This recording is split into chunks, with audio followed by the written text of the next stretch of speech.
All right, here we go in three, two, one. What's up, y'all? Welcome to the Sports Medicine Broadcast, a podcast to promote and improve your practice as an athletic trainer. I am the host, Jeremy Jackson, but I've got Mike McKinney. He's been on multiple times, and he is a big fan of racing. And so we've got Dr. Julia Hines with Motorsports PT, so motorsportspt.com. She's a physical therapist, but was an athletic trainer, graduated from Boston University, did her graduate work there as well, and then now is working with a medical device engineering company, but also practicing as a physical therapist with Motorsports. So motorsportspt.com. You can check out Julia's work, but it's exciting. I mean, it's just something new and interesting. And we were just kind of talking beforehand. She said there's been a lot of people that are interested in getting into it. So hopefully, as an athletic trainer, and you're looking to do something different, maybe something different than sports, then you can reach out to Julia and find out. This is sportsmedicinebroadcast.com/auto racing medicine. Again, sportsmedicinebroadcast.com/auto racing medicine. If you have questions or any links, then check that out there. So I want to welcome you to the show. Mike, welcome back as always. Happy to be here. Always happy to be here with Jeremy. And then Dr. Julia Hines. Yeah, thanks for having me on. Excited to chat with you guys.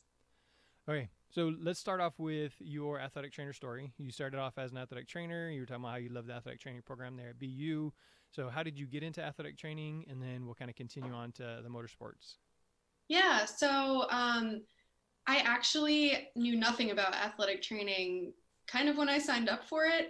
It was a combined program that BU offered. I knew I wanted to do physical therapy actually because I was injured a lot growing up as a dancer.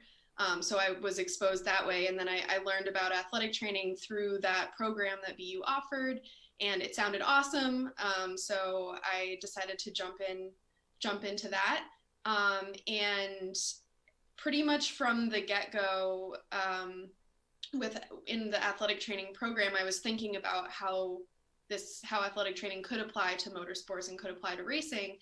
And so I really started looking around and trying to see, is there even athletic trainers? Are there athletic trainers in motorsports? And the answer is yes, but kind of few and far between. In NASCAR, you'll see it a little bit more often now, especially with the bigger teams. But yeah, it was a little bit hard to get information on how to be an athletic trainer, how to be a rehabilitation professional in motorsports, even though it is a professional sport, and you think of athletic trainers being in settings of all different kinds of sports as well as outside of sports, obviously. So yeah, I started digging and did whatever I could, was doing lots of networking, just showing up to races, talking with everybody who would listen to me. And ultimately I did for my PT thesis project work, at the end of the program, I decided to focus on returning to racing after getting concussed. So that's kind of where I really dug into, some more really motorsport specific rehabilitation topics. And yeah, it kind of just snowballed from there. All right, so we kind of skipped that whole portion. You grew up at the racetrack with your dad. It says there in your bio on motorsportspt.com. So let's talk a little bit about that, how you got into racing, maybe some of your favorite race events that you've ever seen, been to, or would love to go to. And then we'll continue down the path of how to become or what you've done as a motorsports physical therapist. So yeah. So yeah, I grew up at the racetrack. My dad is an amateur racer and a racing instructor. So I started going to the track with him, I think the first time I was like 3 or 4 years old. And I just loved it. Like, the racing community is really small, even though everyone is spread around the country and the world, actually. It's a really small community. So it was really a wonderful environment to grow up in, because you could kind of just show up at a bunch of different racetracks and you would always kind of know somebody there. And my dad, in my senior year of high school, got concussed and from a racing accident. And his management, like thinking about it after the fact, was horrific. Like there was basically no management. He went to the ER. They determined that he had a concussion. They released him. They didn't even tell him not to drive. Like that was just kind of a like, okay, you probably shouldn't do that. But my dad drove the pace car the next day. He didn't race, but he drove the pace car. And then he had BPPV. He had like symptoms that lasted for now, like when he thinks back to it, he was like, I wasn't right for at least a year. He couldn't get back in the car for at least 3 months, actually, because more of like the vestibular stuff, like putting the helmet on just completely messed with his like visual vestibular processing, understandably. And yeah, so that's kind of what spurred my thesis work down the road. But yeah, that's why I'm so passionate about it. I grew up really in it. And in terms of my favorite races, I grew up really close to Lime Rock Park, which is a track in Connecticut, in the northwest corner of Connecticut. So pretty much any race there I love. It's a really small and intimate track, but I would love to go to like Monaco or one of the really famous Formula One races one day. That's probably highest on my bucket list. So I think with the it's really interesting hearing about your interest in concussion started early. I think everyone's heard the story of Ricky Rudd rolling his car at Talladega and then racing the next week and they taped his eyes open. Like it's a horrific story to think about. This is in the 80s, open-faced helmets, and I think they pretty much had, my goodness, in some points barely a 5-point harness. And now we get all the way up to now where you have big names like Dale Earnhardt Jr. going through what he went through and being very upfront about part of the reason he ended racing and the decline in his career had a lot to do with it and some of the challenges that he went through. So I guess, can you speak a little bit about like with the research that you've done? Obviously, you did a lot of work with this, just kind of that evolution. I mean, like you said, there was a point where there was like there was nothing. Like we tell athletes that are 16 years old that just got their driver's license, not the drive home, and now you've got people that are driving upwards of 206 miles an hour into a corner and 4Gs, and they're okay. You can keep driving. Yeah.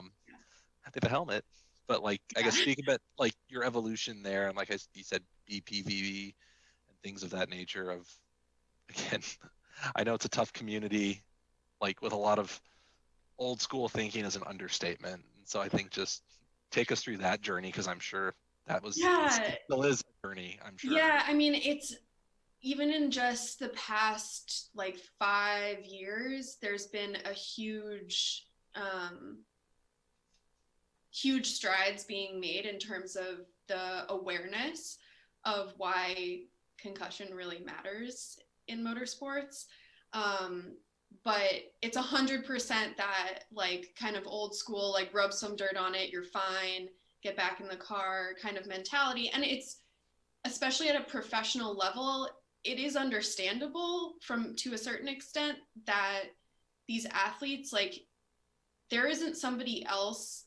It's not like they're in a team sport where, they have somebody as a backup. Like if they get out of the car and they're out of the car for a prolonged period of time, they could lose that spot.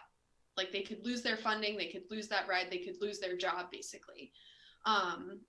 So I understand where a lot of those drivers are coming from when they're scared to report or they're scared that they're going to lose their job. But I think obviously from being a rehab professional and understanding the severity of, why we really need to pay attention to concussions, that education has really been key. And I think Dale Earnhardt Jr. talking openly about his struggles, like he has a book, which is really good. I read it, would recommend reading it, just learning about his story with concussion, has been really positive in terms of drivers taking it more seriously, and being able to recognize symptoms more often, because that's part of it too, is, you know, we really rely as someone who's trying to diagnose concussion after somebody has crashed. You're not really going to be able to necessarily see those potential immediate signs that you might be able to see of somebody on a football field, of kind of, you know, maybe that disorientation, they're walking the wrong way, or they're maybe even that, you know, moment of unconsciousness for a second. You may not know that is happening when somebody's crashed in a race car, because they're all alone. And even if you have the fastest response team known to man, it's still going to take them a few seconds, you know, half a minute to a couple minutes to get to them. So in the motorsports world, we have to rely on having that really good relationship with your drivers for them to feel comfortable enough to come to you and say, like, hey, I'm a little worried, or check me out, or whatever it is. And I mean, obviously they're going to go to the infield care center and get checked out as well. And, you know, a lot of professional series are now implementing impact testing, King Devic testing, all the baseline type stuff, but it's not foolproof. So it's a really tough environment to navigate. And I think, you know, we are making strides for sure, but there's definitely still a long way to go. And I think one of the biggest areas that athletic trainers could help is kind of at the more amateur level, like the local grassroots level. Because obviously you get a lot of press and publicity and a lot of eyes on, you know, IndyCar, NASCAR, WeatherTech Sports Car Series, Formula One, all of that. They have lots of money, they can put technology into it. And they have a traveling medical team that goes with the series. Whereas when you have smaller tracks, you know, arrive and drive guys, you don't have that. They just have, you know, a local EMS service that probably isn't the best at knowing what to look for. So it would be awesome if, you know, there were athletic trainers that could be working these smaller events. You know, they wouldn't only be there to look out for concussion stuff, but that would be an additional resource that I think would be really helpful. Okay. What I guess series, it sounds like, you know, obviously there's a lot of series that you mentioned. What was your primary, or is your primary clientele in motorsports? Is it, you know, the NASCAR series? Is it anyone who comes to you? Have teams hired you to go to tracks just to be available, or kind of take us through that? Yeah. So really it's anyone who comes to me. I tend to work more in the sports car world right now. My current clients are in the WeatherTech Sports Car Championship. So I will go to endurance events specifically. So like the 24 hours of Daytona, 12 hours of Sebring, and then 24 hours of Le Mans, and then potentially Petite Le Mans, which is in Atlanta. So like the longer events where the drivers are really kind of getting put through the ringer, where they're getting in and out of the car multiple times. And I'm there to ensure their safety and as well as comfort, and kind of deal with the aches and pains as they come up, as well as the crew members. Because that is one area that actually initially I wanted to do my thesis work on, was working with crew members to try and improve just basically their quality of life and their performance in the pits. And that is an area where NASCAR has really stepped up recently. And I think that's where a lot of the athletic trainers actually will focus on, is with the pit crews, because the pit crews are athletes, like these crew guys are athletes themselves, that also have to be the mechanics and, you know, the ones working on the cars. So yeah, I try and give some love to the crew guys as well, as much as possible, because I think they're a little neglected. But well, I think we can go down that a little bit more. You actually took a question right off my piece of paper in front of me. Is the whole idea of early on in the 90s, like Ray Evernham and Jeff Gordon, part of their early success was Ray Evernham was like, we should do strength training with our pit crew. And like at that point, and I know at least NASCAR specifically, IndyCar, it didn't even matter. like it could have been the guy changing your oil at the Jiffy Lube was also going with the team on the weekends. Like that was still happening. And Jeff Gordon's crew, and just full disclosure, I'm not a Jeff Gordon super fan by any means. I know people have their allegiances. I'm not going with anybody, but I just respect the fact that they're like, we're going to train these people like athletes. Like a tire weighs 85 pounds, a can of gas weighs 115 pounds, and they have to lift that up and hold it and run with it. Mm-hmm. And just beating people out of the pits is a big deal. So obviously, people plant, cut, pivot. Unfortunately, sometimes get struck by vehicles and errant equipment. So I guess, do you have experiences treating pit crews from that standpoint? Because I think that's where, as athletic trainers, we all feel like we're trained well to go into any situation, but I haven't been in that situation, but we all have that experience where you go to a new sport, a new event, you're just like, I am not in this is different. I'm having a different experience. And I got a feeling people getting injured or hit with tires and things is a little bit different than any traditional entry-level training we get as athletic trainers. No, that's a really great question. And so at least with the series that I've worked with, where I've been on site working at the track, they again have medical personnel that are actually stationed like in the pits. Like they have lots of medical personnel basically everywhere. So, and I haven't been in the situation yet where one of my crew members has been injured in that way, kind of more an acute injury in the pits. But I think it would be a combination of if it's IndyCar, like the IndyCar medical support team, they would come and then, you would probably do whatever assistance they needed. Because it's typically like all the on-track incidents that medical team is going to be kind of in charge of. But I think it would be 100% within our scope to kind of just like if someone goes down on the football field and, you need to transfer somebody to a spine board and you need 6 people, like you can be one of those support. You may not be the head, but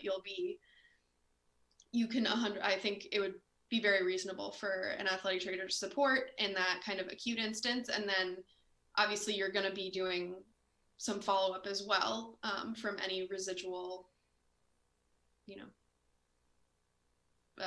like circumstances or treatment or whatever that they need after. I would think that you would be the go-to for that. I mean, they can also go to their personal doctor, obviously, but you would be involved. How do you approach, because I know you mentioned endurance racing, I know that's a whole animal in itself. So obviously there's teams, like literally teams of drivers attached to a car, and they're, swapping out every 2 to 4 hours and things of that nature. Take us through that process. I guess, like, obviously there's probably a lot of problem solving you have to do, because when they get out of the car, well, they're not done for the day. Right. They've got 4 hours to go back to this incredibly stressful experience. It's going to take, the Rolex at Daytona was what, 2 weeks ago, week ago. Mm-hmm. I can't remember the days anymore, but yeah, it was 2 weeks ago. Yeah. So I think that race is a good example that it had a pretty unique start, that there was a wreck before the green flag. So it's like, now you've got all these circumstances that, we're taught to have a decision-making based on a very defined set of circumstances. And I think with racing, that's whittled down even further. So it's kind of, I guess, take us through your thought process, like when a driver comes to you with something in that scenario. Yeah. Really good question. So pretty much anytime a driver gets out of the car after being in the car for 2+ hours, something is gonna be a little sore. Whether it's, some lower back pain, neck pain, sometimes their hands will cramp up. I've even had drivers that where their foot gets sore from like mashing on the brake so hard. And you're always ruling out red flags. Like, is there something here that is really going to prevent them from driving? And in that case, you're going to take them over to the infield care center and have them looked at by a doctor, an MD. But in most cases, it's really just more of what can I do in this instance to make them feel ready to get back in the car in a few hours. And I will do a fair amount of manual, hands-on therapy. And, in my PT experience, my PT world, if I have somebody coming into me, 2 times a week or whatever, I'm trying to stay away from a lot of that passive therapy. But in this case, when it's my job to basically make sure that they can get through the next 24 hours and be performing at their best, because if they're in pain in the car, then their performance could drop, and they could actually, be in more danger. I'm basically doing whatever I can to alleviate whatever aches and pains they have. And part of that is actually I think is a big mental component too, where I'll try and just have a conversation with them while I'm working with them, about something that is not related to racing at all. Crack a couple little jokes, just like have that, personal patient interaction where it kind of lets them relax and lets them think about something else, so that then they kind of feel refreshed and ready to go. And obviously in the middle of the night, like, you're not really having so many of those conversations. You're more trying to like prepare their body to rest for a couple hours. So yeah, it's an interesting process for sure. And again, a lot of patient education as well, of like, man, my back's killing me. I don't know why. Like, it hasn't hurt me this whole weekend, and now it's really sore. Like, I'm worried, it's hour 2 of the race. I'm worried that it's going to be killing me later on. And it's kind of not using any nocibic language, being like, okay, like, let's see how it feels. We'll do a few things. We'll see how you feel. If things are, still not feeling great, we'll try some of these other things, letting them know you have a plan. So in a lot of ways, it's very similar to any other patient interaction you have. It's just one on top of the other every couple hours. So it definitely is a little different in terms of that management. Do you find yourself still having to give like this type of athlete the confidence to get back in their car? I wouldn't say confidence. No. I mean, I guess it depends on the injury. I did have one athlete who tore his ACL, and was worried about doing driver changes. So I worked with him a little bit more on kind of just talking through scenarios and like being like, okay, does this hurt? Like, when you do this, does it hurt? Well, no. Okay. Then your body's telling you something, right? Like, does it hurt when you do this? Yes. Okay, well, let's, if he was jumping off the wall. Yeah, it hurts a little when I jump off the wall. Okay, can you sit on the wall and swing your legs over instead of jumping down? Yeah, I guess I could do that, right? Like, it's those kinds of little things that can have a really big difference, ultimately. But it's nothing. I mean, these are, these professional athletes they want to be in the car as much as they can be, and they're extremely determined and very competitive. So most of the time, no, it's kind of just, allowing them that kind of peace of mind, I guess, of like, okay, I feel good now, I'm ready.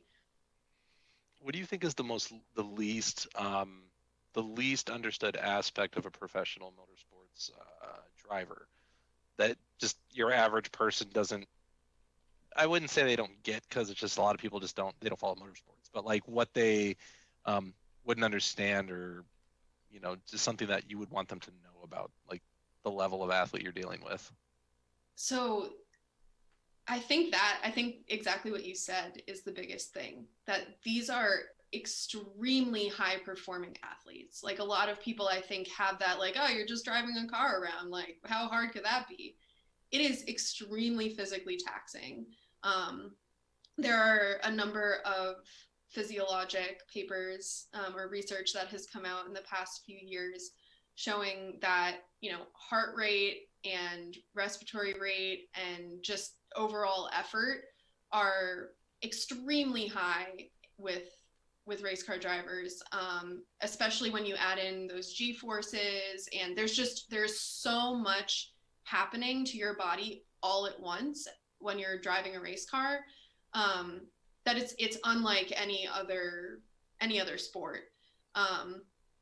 And so, especially kind of going back to the concussion thing, my thesis project was coming up with ways to progress somebody through a return to play protocol while incorporating a lot of those environmental stimulus and stressors to the body in a safe way without them getting back in the car too soon, right? Because with soccer, it's like, all right, you're going to dribble a ball, you're going to run around, you're going to, do some drills. But when you're in a car, there's heat, there's the visual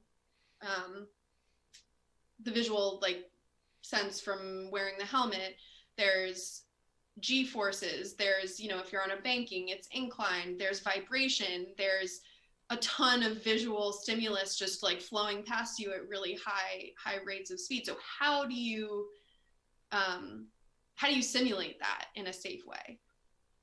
So how do you, I guess I'm just curious about how that works, because obviously there's lots of different types of kind of like when you said people don't realize what's going on with a race car driver. I just encourage anybody, if there's a track near you and you can do a ride along, just do it for the 10-minute experience of getting slammed, like plastered to the side of a car, even for 12 laps, just to see how that feels. But I mean, like, obviously there's differences, right? I mean, like, say dirt track racing isn't as a big a thing out here on the East Coast, but that's what I grew up with. So if someone who's doing sprint cars where they're literally driving through a corner sideways, and then versus asphalt tracks where that might not be an issue, what is your return to play for something like that? Like what like, do you stress them in the car? Do you have a protocol that's like more clinic specific transition to car? Just kind of take us through that. I'm genuinely curious. Yeah, for sure. And I mean, it totally, like you're saying, dirt track is very different than asphalt, and NASCAR is very different than road racing, right? Like, you're only going one direction and you're on more banking versus road racing, you're going multiple directions. Like, every environment, every racing environment is different. So like any patient care, anytime you're going to treat a patient, you have to look at that patient, and that also means you have to look at their environment. So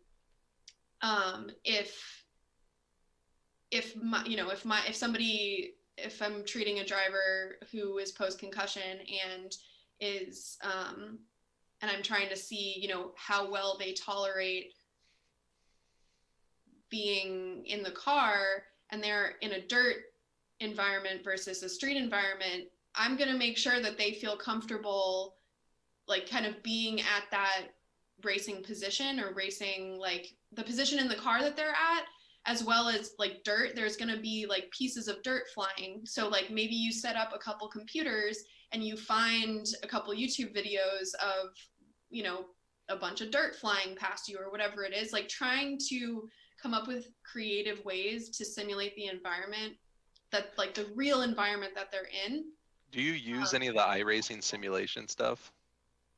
You can, yeah. I haven't personally with a driver, but it also, that's the other thing, is what do they have access to, right? Like, if you're a professional driver, your team might have this like full motion simulator that's worth $10 million that you can take advantage of, and that's great.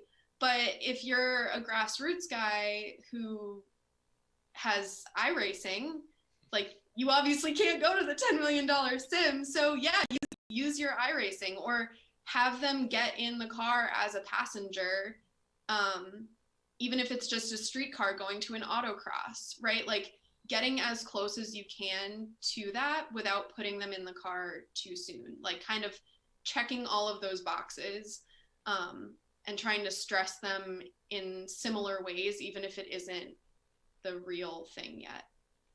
It's, not necessarily going to be perfect, but doing the best you can and being as creative as you can, I think, is. Yeah, and it seems like it's easier to deal with, and I think this is the the lesson in athletic training everywhere. Some of these problems are easier to deal with the more funding you have, because it's say if it's a top tier NASCAR driver, they have track testing days. So if you need to see if a guy's in the car, they have the track to themselves on like a Tuesday. So we can, you know, you can do that where I like bringing up autocross, but I think that has crossover to like, yeah, youth sports. Like they don't have private facilities. They've got to find ways to do these sorts of things. Like I think those are good lessons that, you know, when people are interested in other settings, that, you know, those are the things that I think that transcend your setting, so to speak. And I think that's a good way to put that is, because the other question I had is obviously, you know, this is motorsport specific, but, you know, you obviously went to a very good athletic training program that I don't know if they had motorsports as a part of your curriculum, either in your undergrad or nothing against them, nobody's does. But what lessons, because I know especially like Jeremy's got a pretty wide listener base of people either in school or athletic trainers considering other settings and things like that. What stands out to you the most about like your just education as an athletic trainer or physical therapist, that lessons you learned that basically you were able to take into motorsports, like something that you look back on that even if someone's not going into motorsports, that was one of the most helpful things for you to learn and take with you in your career? Yeah, that's a really great question. And I was really lucky in that the athletic training program at BU was amazing. And all of the professors there were so supportive. So I met with a number of my professors, shout out to Sarah Brown in particular, and said like, hey, I'm interested in this environment and working in motorsports. I'm interested in breaking into this. As far as I can find, you know, there aren't a ton of athletic trainers in this. How do I break into it? Because we are 100% like capable and we should be working in this environment. So how do I do this? And I had a bunch of brainstorming sessions with my professors of just talking about, you know, what would this look like, or what could this look like, and who should I reach out to, and, you know, how do I network, or how do I get to kind of where I need to go. And I think that was huge. And I think especially with athletic training, there's a lot of, I think it's gotten better, but I think there's still a lot of kind of general public not fully understanding what athletic trainers do. So from that side of it, it almost was helpful because I was already coming from that, like, I'm going to have to prove myself, or I'm going to have to, you know, kind of show that we belong here. And my professors were amazing with sitting down and helping me work through that, and never said like, it's going to be too hard, or, you know, you shouldn't try and do this or whatever. Not that I don't think necessarily any professor would. I would hope no professor would do that, but they really went above and beyond and listened to what I was trying to do and heard the value in it, and then worked with me to create something of higher value, and kind of asked questions and said, oh, have you thought about this or that or whatever it is. And that was really huge. So anybody who is an athletic training student now, just because something doesn't exist doesn't mean you can't create it. It won't mean it won't be hard, but I think it's always worth taking a shot and trying. And at the very least, just talking to people and seeing like, hey, like, do you think this could happen, or what would make this work? Like, kind of doing your own research, and yeah, and kind of just seeing what you can make of it. If it doesn't work out, then it doesn't work out, but at least you tried. So you have, you know, because that was my biggest thing. I was like, man, if I don't try and do this, I'm always going to wonder what if. Yeah. I mean, when I was in college, I almost left halfway through. I actually had a job offer from Roush Fenway Racing, but it was nothing to do with sports medicine. They found out I was a former hockey player in college. They wanted to train me to do more pit crew stuff, but I had gone down there because I was like, wait, you can drive to all these auto shops. You can pretty much knock on any of their doors, and the people that run the racetrack on a daily basis, the teams, like, there's wandering around the shop like normal people. It's their job. That's what they do. And I got some chance interviews, but again, like you did way better than I did because I was just like, oh, well, that's not. I'm in my junior year of my athletic training program. I'm not going to leave college, as cool as it would be, to go down and run around the truck series, or at the time it was called the Bush series, and basically carry tires and gas. Well, I couldn't. They told me I couldn't do the gas can. I was too short, so that hurt my feelings a little bit. I'm this much under 6 foot, and they have a profile they were trying to get, and I get it. Leverage is everything, but I gave up on it. Like, I'm very, very happy with my career and where I am at this point. But I know that was one thing where I was like, man, I stopped. I was prepared to transfer to any AT program within driving distance of a racetrack in North Carolina. Yeah, and try and go after it. And I just never, I didn't follow through.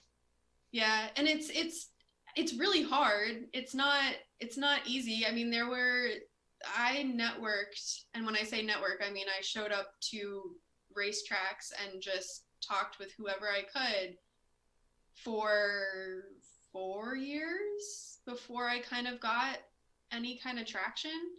But it literally was just, hey, like, I mean, it definitely helped because I grew up in racing, so I had some contacts already established to say, like, hey, can I ask you some questions about, like the drivers that I knew? Can I ask you some questions about your recovery? Or can I ask you some questions about how you train, like when you're not in the car or whatever it was? And then say, like, is there anybody else that, you could put me in touch with that you think would be willing to talk to me? And through doing that multiple times, you get put in touch with, this person who then gets you put in touch with somebody else. And that's literally, that's it. Like, that's how I ended up where I am, working with a professional motor racing team. Obviously, you have to prove that, you can do the work and you do good work and you know what you're talking about and all of that. But getting your foot in the door is obviously a huge part of that, especially when something hasn't been established yet, when there isn't a position that already exists. Yeah, I think they told me I was gonna. He handed me a broom. He's like, "You can use this for a few months," and I'm like, "I'm gonna sweep shop floors." Okay. I was like, I should probably finish my college degree. I'm not sure how this is gonna go if I put everything on hold for, what was it? Not even a year and a half from my BOC test. Probably under a year. I'm like, yeah, that's a big risk for sure. Yeah, but I mean, the reason I kick myself is because I think I was just a little too. It was right there. It was right at that opening where, I mean, I think F1, they've had it for a while because I know F1 racers and things like that. I mean, the drivers themselves, most of them could probably be triathletes in all honesty and be like moderately successful. A lot of them are. Yeah, like that's how a lot of them train. Is they they do a lot of cardio. Yeah, because I know NASCAR gets all the heat because it's like you've got guys that could actually probably do triathlons in NASCAR. Then you got stories of guys being fined for smoking during caution laps and stuff like that. That still happens. I'm like, well, okay, these things happen, but I think those are those are just like the really interesting stories of, obviously we're trying to grow the profession. I work in a Division I college. I work in one of the most traditional possible settings in athletic training. I worked in a high school. I worked in a clinic. But now we're seeing, again, motorsports, law enforcement, military. I know BU has they had a clinical site with the Kennedy Space Center that I know a student that worked with us went down there. I know, that wasn't available when I was there. How wild is that? She left us and went down there, and I was so jealous. I'm like, I know. But I think it's just that the nature of our skills transcend setting where athletes are everywhere, and it's always nice to hear that. One of the things, like with people in different settings, I always want to ask you, and if you don't have a story, that's fine. But I always tell people my first, what's a moment where you're like, oops, I really shouldn't have done that, when you went into like a new setting. I could, like, for example, like when I worked college hockey for the first time, it's just knocking the wall of sticks over before the game. Like you just want to like shrink to be about this big and leave the building. Like everyone has that experience, and I always think it's humbling to admit to them. Yeah, I'm trying to think. I've definitely put my foot in my mouth at some point, or it's probably been where I was like a little too chatty at like 3 a.m. and I was like, I just need to shut up, but like words just keep coming out of my mouth, and I can tell my driver just wants to like relax or whatever. Definitely had a couple of moments like that. Have you had any like crazy experiences where you're like, this is only going to happen in motorsports? Like this is something that no one's going to actually believe unless they saw it on TV. That's a good question, and I wish that I had a good story, but I honestly, it's really similar. Like, you know, you get honestly a lot of what I end up working with is kind of more chronic stuff because drivers just, you know, they have similar problems, and I try and give them home exercise plans, but you know, not everybody follows them. So I guess the only like one kind of cool moment was a driver was getting in the car relatively soon, and he had been struggling with some forearm and like wrist stiffness, forearm soreness. So I was doing some manual therapy on him, which seemed to be helping in between his stints. And he was like, "Oh, I need to be in the pits. Come with me to the pits, and you can work on me there." So I went and I was working on him, and then a film crew came over to start interviewing him. So I was just like standing behind the film crew, like waiting for him to finish his interview so that I could finish my treatment on him. And my dad's a big race fan, obviously, and he texted me and he was like, "Oh, like I'm watching your driver get interviewed right now." I'm like, "I know, I'm like 1 foot behind the camera." So kind of just like those kind of surreal moments of like, is this real life right now? Like, is this really happening? But I mean, in terms of treatments and all that kind of stuff, like it's pretty straightforward.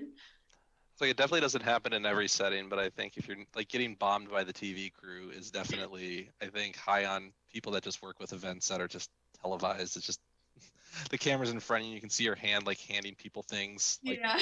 trying to, here's your tape. I see that happen a lot in pro rodeo. Like the camera is like on the cowboy, and you see what's probably the sports medicine team. Just there's always this like errant hand handing people things, and it's like the AT standing behind the camera giving the the rodeo cowboy. Yeah, and actually it's funny that you say rodeo, because so one of, I think the first ATs in racing was a former rodeo AT, and he like kind of broke into the motorsport stuff because there was, I guess both of them were kind of the Wild West or whatever. They were kind of similar, more extreme sports. This was back in probably 70s or 80s, when racing was a lot more dangerous as well.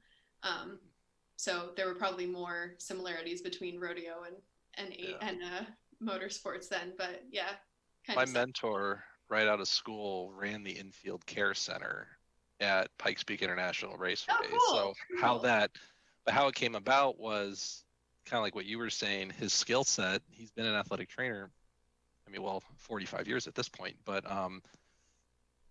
like his skill set worked. And so it was at a point now they built a new racetrack. There wasn't NASCAR in Colorado. It was basically midgets, sprint cars, sports cars, things like that, but he, worked at it. He made a name for himself, and was basically, at some point he was even on like the crash response crew, like riding the truck around to like the wrecks and stuff. And I'm like, well, that's over my skill set as an athletic trainer by a wide margin. Like I'm not trained to go into an automobile accident and get somebody, but it was the same thing that they didn't have anybody.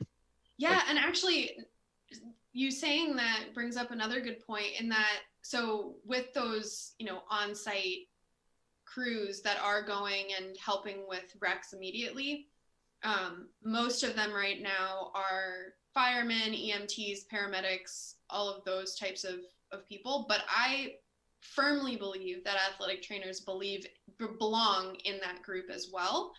Obviously, you need to go through training of how to extricate somebody from a car, but I mean, a fireman, yeah, they know how to extricate somebody from a street car, but it's very different extricating somebody from a racing car. The materials are completely different. The cockpit's completely different. Like, there's a lot more things that you have to think about when you approach somebody who's been in an acute crash. And so all of those crews, like the IndyCar crews, are highly trained. And I firmly believe that athletic trainers would make complete sense being in that type of scenario.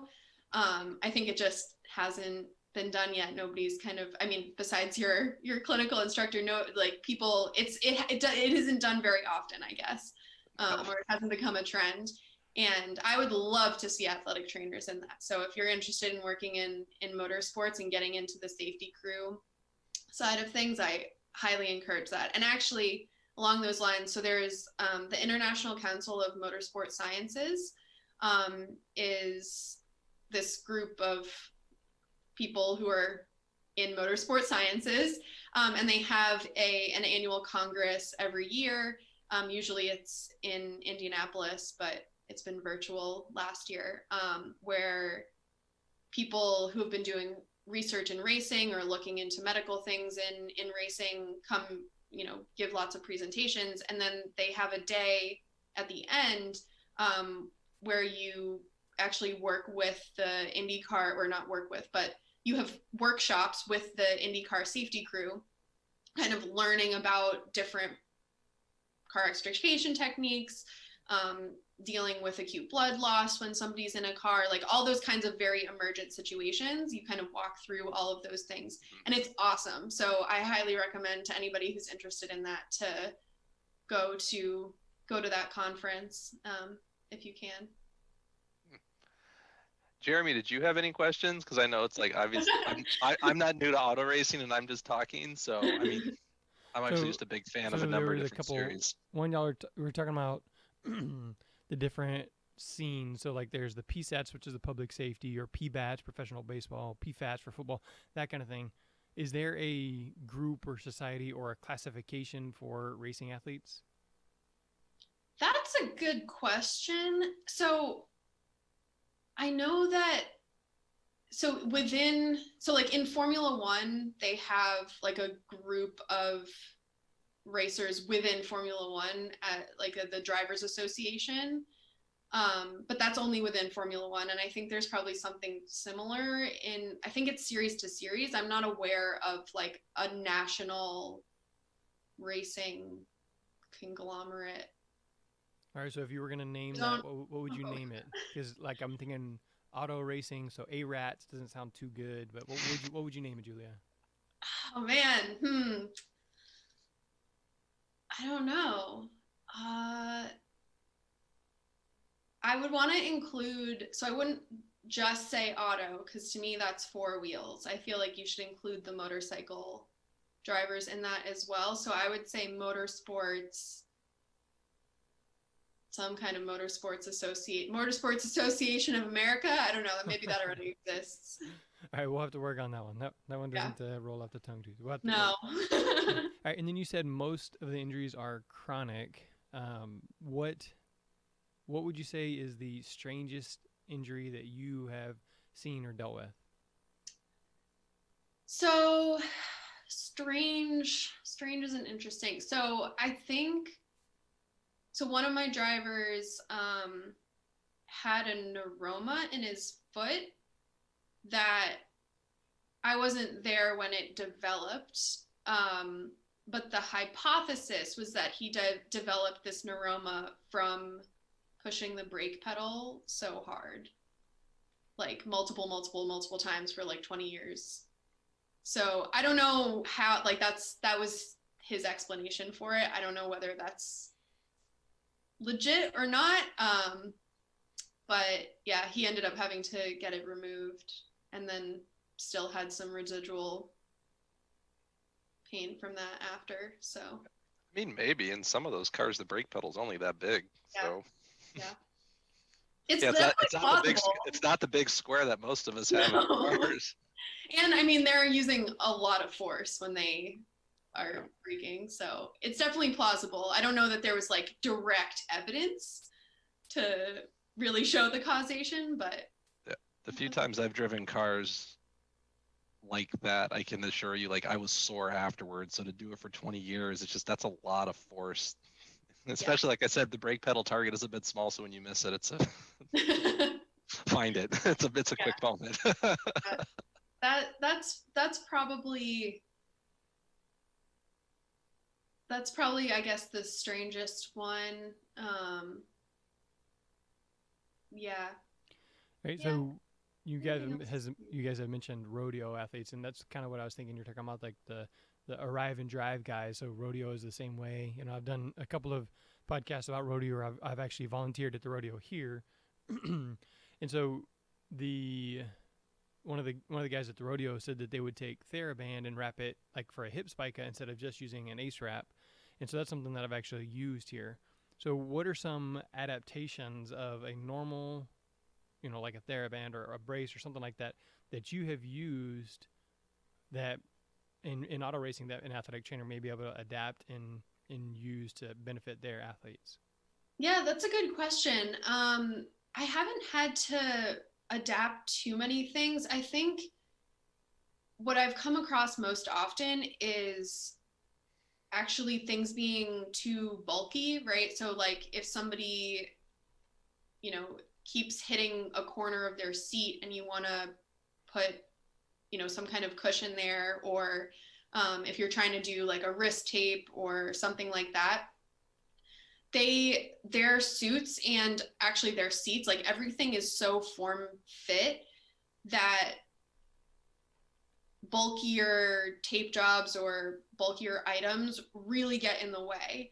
So it's more of an exercise in minimalism of like, how can you use as little as possible while still getting the job done?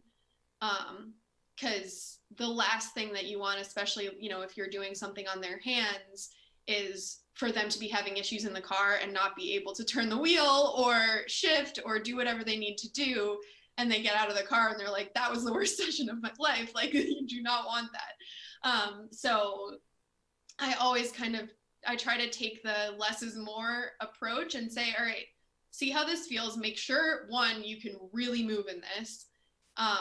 We can always add, but I can't subtract when you get back in the car. So, you know, that's the game that I've had to play most often. I love the baking analogy. That's what I always call it. It's like you can always add. Mm-hmm. Once I add too much in baking, I kill the cake. Yeah, exactly. Yeah. Yep. So, yeah, that's probably the most. Yeah. Or so the driver that had a torn ACL, he actually didn't. He was a great coper. He didn't actually get it repaired. And initially, when he first tore it, his doctor had given him a brace, but it was this like huge clunky thing, and he hated it, and he couldn't fit it under his suit, and it was like getting in the way when he was trying to drive. So we kind of worked through like, okay, how do you feel? Like, do you feel unstable? Are you in pain? Like, does the brace really help? You know, can we just try an ace wrap? Like, just to kind of get that like proprioceptive feedback, even of just like making your body pay more attention to that area. Like, you know, how does that feel? Even that was too bulky. So then we just went kinesio tape of it almost more for like the placebo effect even, or again, just that like kind of reminder of like, yep, you know, there's a little thing on your knee, like maybe pay more attention to this area. But he really didn't need brace support. He wasn't feeling unstable or anything like that. So kind of working through those iterations to get him to a place where he felt comfortable. was it, and it took him being in the car for 2 or 3 sessions to kind of get to that place. But yeah. Do you, because I know you said your dad raced. Do you race at all? So I've done my Skip Barber like 3-day racing school and 2-day racing school and a couple lapping sessions. And then my husband actually is also a racer. He started in go-karts and did go-karts for years and years and years. So he built a Rotax go-kart for me. So every once in a while I'll get in the go-kart. I don't do it frequently enough to like ever progress very far. It's like, oh, I like do it once or twice a year, and then I like get faster, and then I'm not in it for a couple of years, and then I'm like, oh, I'm back to the times that I was like last year. So yeah. Go-karts scared me more than full-size cars. I, Without a doubt. I don't know why. I'm this far from the ground going that fast, and I can't deal with that. I was like, yeah. I need something around me that I'm bolted to. Yeah, I get that, because there's no seat belts either, but the idea is that like you want to be ejected because you don't want to land upside down with a go-kart on top of you. That would not be good. Yeah, because I had at one point had the opportunity to drive a vintage midget, and I wouldn't do it. I was like, I helped him put it together. I helped him build it, and I was like, but you do you, man. Yeah, I'll take pictures. The open wheel cars, when I did my racing school, I did it in like a formula style car, open wheel. And actually the scariest thing for me going down the front straight was the helmet buffeting. Like it felt like it was trying to pull my head off. And that freaked me out more than the speed. Like I'll never forget the very first time I was at a track. I just did a ride along in a cup car, and that's what I'll never forget. I was not prepared for that first turn, and my head hit the side of the car so hard because it was just like you're just plastered and there's nothing you can do. When people watch those, because I think when people watch those like races on race day and they see like, you know, the old drivers driving people around, like their reactions are very real. I do not think that's for TV. They're terrified. They're absolutely terrified. Yeah. And then it's fun. Then you peel your head off the glass and off you go. Yeah. I love it. I think it's a great experience. I know it's not everybody's cup of tea though, for sure. No. All right. So to kind of round it out, if an athletic trainer is wanting to get into motorsports, you said 4 years you were networking plus the, you know, previous growing up 20-ish years where you'd been around racing, you know, building that network and growing it, just talking to people. So obviously reaching out to you, Julia, at Motorsports PT is a good way. Or you said Julia at motorsportspt.com. They can email you. You said you've had a lot of people reaching out. Continue to build that, work on your skill set, volunteer, have an idea of what you're talking about. So don't go in there like, hey, yeah, I watched the NASCAR once. Let me go try and be an athletic trainer. But get some experience driving those racing go-karts, or, you know, go sit at a pit crew. Kind of like what I did with rodeo. I had no idea, but then you go there and, you know, I'm part of the crew where a guy got flipped over and a horse landed on him and he broke his back and now he's paralyzed. I'm like, whoa. Yeah. You know, and just so getting that experience. Any other athletic trainers interested in getting into motorsports, athletic training, physical therapy, motorsports medicine?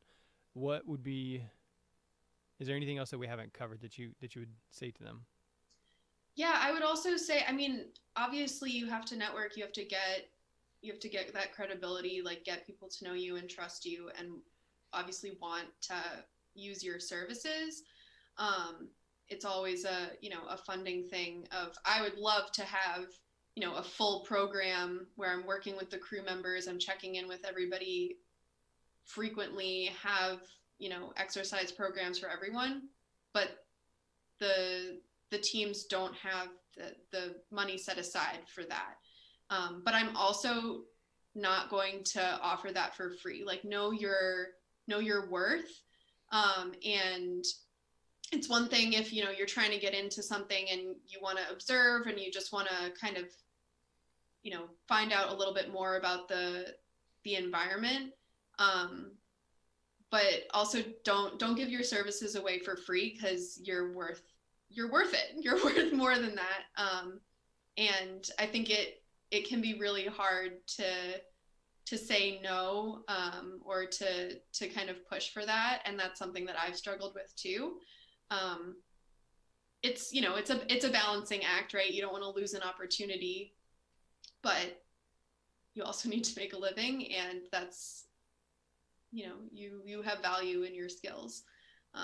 So don't forget that as you're networking and as you're kind of trying to build a basically business model of don't undersell yourself. It's always important. Yes, make sure that you're not giving you're giving yourself away for free. So volunteer, learn, network, but don't give everything away for free, because you do have to show that value there. So Yeah. all right, And then, don't give up. Just keep trying. You never know what's gonna come your way. so I'm not sure if you've ever had hoist hydration. I like it a lot, me personally. But what do the athletes use most of the time for hydration? That's a really good question. So a lot of them actually will partner with different hydration companies. Like I know Hammer Nutrition is a big one. I think there's like Infinite. It's kind of whatever personal preference drivers have. Some of them are just like have some more sensitive stomachs, so they'll only drink like a certain color of Gatorade mixed with water. It's whatever works for them that they've found over the years. And I always tell them as well, especially for the endurance races, like, because they might ask your opinion of, oh, like, what do you recommend for hydration, or what do you recommend that I should eat, or what do you recommend this or that. Feel free to give the recommendation, or talk about, you know, what they're considering. But I never tell anybody to change anything before a race, because you never know how they're going to react to that. Yeah, I think that's the biggest thing, is because sometimes drivers will be like, oh yeah, I'm gonna try that, and it's like, no, don't do it now. Like, wait, you want to do that on like a testing day or like working out. Try to start there. Don't switch up their routines too much. You might have great ideas, but not at a race. Yeah. Game day is not the first time to ever get taped. So Right. It's kind of the same thing. If you've never had this before, it's going to be uncomfortable. Are you sure you want this? Okay. So, all right. You mentioned passive modality, so like the Mark Pro or the Compact. So if somebody's wanting to buy the Mark Pro, they can use the code DSMB. It's something we use a good bit for swelling, or, you know, like if you've got somebody that's falling asleep and trying to get their 4 hours of sleep before they go back in the car, or whatever it is. So that may be something that anybody can use. But the code I would imagine for auto racing. I was like, I'd imagine for auto racing, and not because I'm trying to plug that, is because I use this for, very lower extremity dominant sports, like with the G forces and Venus pooling. Something like that might actually be highly beneficial to getting them back to just normal following, 6, 8, 12, 24-hour endurance race. Yeah. There are some drivers who will bring units, like compression units, with them, especially if they like partner with one of those brands. I would love to see some research on that done. If anybody's doing, has to do some research work, that could be a topic of see what the physiologic effects are of a race car driver and then their recovery after they've used a compression modality. That'd be pretty cool. Yeah, they say you should be interested in your research. If you get to hang out at a racetrack, go do it. Yeah, exactly. Here we go. We're always coming up with ideas. So here. All right. This is sportsmedicinebroadcast.com/auto racing medicine, where you can find Dr. Julia Hines or Mike McKinney's contact information. Again, sportsmedicinebroadcast.com/auto racing medicine. Dr. Julia Hines is motorsportspt.com, or if you're looking for her on Instagram, it's motorsportspt. You can find her there. Connect, network. Know that she's not going to give everything away for free, like she said, but she'll put you in the right direction, help you out, and I help will you build those always talk connections. to people for free. There you go. All right, so for Jeremy, Dr. Julia Hines, my friend Mike McKinney out in Boston on the Sports Medicine Broadcast, that is a wrap. Thanks.